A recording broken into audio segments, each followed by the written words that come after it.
Doctor اسرار احمد مرحوم اللہ ان کی قبر پہ رحمت فرمائے بہت بڑے عالم تھے، اور خاص طور پہ انہوں نے قرآن اور ترجمہ قرآن اور تفسیر قرآن پہ بڑا کام کیا ہے، اللہ قبول فرمائے۔ ڈاکٹر اسرار احمد رحمہ اللہ تعالیٰ کی ایک اچھی بات یہ لگی کہ ان کے درس میں یہ عنصر کم نظر آیا۔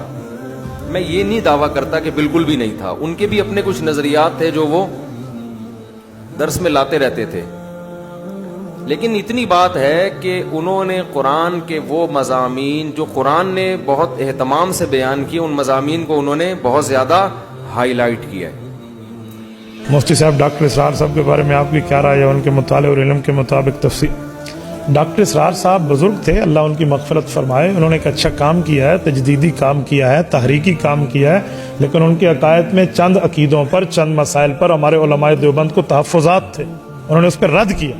حضرت مولانا یوسف لدھیانوی شہید رحمہ اللہ نے تجدد پسندوں کا افکار لکھ کر ان پر رد کیا۔ ڈاکٹر مفتی عبد الواحد صاحب لاہور والے رحمہ اللہ، انہوں نے ڈاکٹر اسرار کے نظریات پر مستقل ایک کتاب لکھی ہے، تو آپ اس کو دیکھے بغیر عمل نہ کریں، اس لیے تھوڑا دیکھتے رہیں تو پھر معاملہ۔ آپ اپنوں کو کیوں نہیں پڑھتے؟ غیروں کو پڑھنے کی آپ کو لت پڑی ہوئی ہے۔ ڈاکٹر اسرار صاحب کا قرآن سن کے کیوں آپ آخرت کی طرف لگتے ہیں؟ آپ ہزار مولویوں کی تفسیر قرآن کی سن لیں، آپ کو کوفتی ہو، ڈاکٹر اسرار کا اتنا سا کلپ بھی سن لینا آپ، تو آپ کہتا بندہ کہتا آج ہی میں دنیا کو 3 طلاقیں دے کے آخرت اورینٹڈ ہوں۔ کیوں؟